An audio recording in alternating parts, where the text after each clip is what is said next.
Unhinged Expressions. Exploring drop jaws in English. Hello, language enthusiasts. Today, we're going to unravel the mystery behind the expression that can symbolize astonishment without a single word: drop jaws. Whether you've encountered it in a book, a movie, or a casual conversation, understanding this phrase will add a fascinating layer to your English vocabulary. So, let's dive in and get our jaws, well, metaphorically dropping.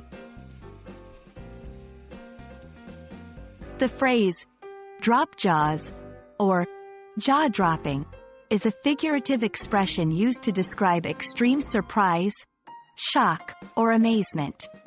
When something is so astonishing, it's as if people's jaws drop open in wonder or disbelief. It's not a literal action but a vivid way to express that someone is so stunned that they could, quite literally, have their mouth hanging open. While the exact origin of drop jaws is not clear, it is rooted in the physical reaction to shock or surprise. Throughout history, expressions have been developed from observable human behavior. When we see or hear something unexpected, our mouths might fall open involuntarily. This universal body language has been encapsulated in the phrase, drop jaws. Now, let's see how to use this phrase in real-life situations. In reaction to a surprise, when she walked in with a celebrity, it was a jaw-dropping moment for everyone. Describing a performance, the magician's act was so extraordinary that it left the audience with their jaws dropped.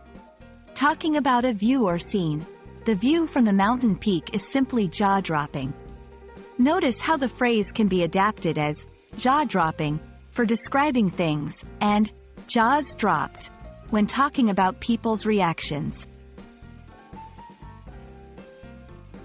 It's easy to misuse idiomatic expressions, so here are a few things to keep in mind. Don't take it literally. It's a figure of speech, not a literal action to be described. Context is key. Use it to describe something truly surprising or impressive. It's not suitable for mild or expected scenarios. Adjective or verb. Remember, jaw-dropping is an adjective, and jaws dropped is the verb phrase. Don't confuse the two. We hope this exploration of the phrase, drop jaws, has been as enlightening for you as it was exciting for us to share. Next time you encounter something truly astonishing, you'll have the perfect expression to describe your experience. Keep practicing, keep learning, and may your language journey be filled with jaw-dropping moments. Until next time, keep your curiosity high and your fear of making mistakes low.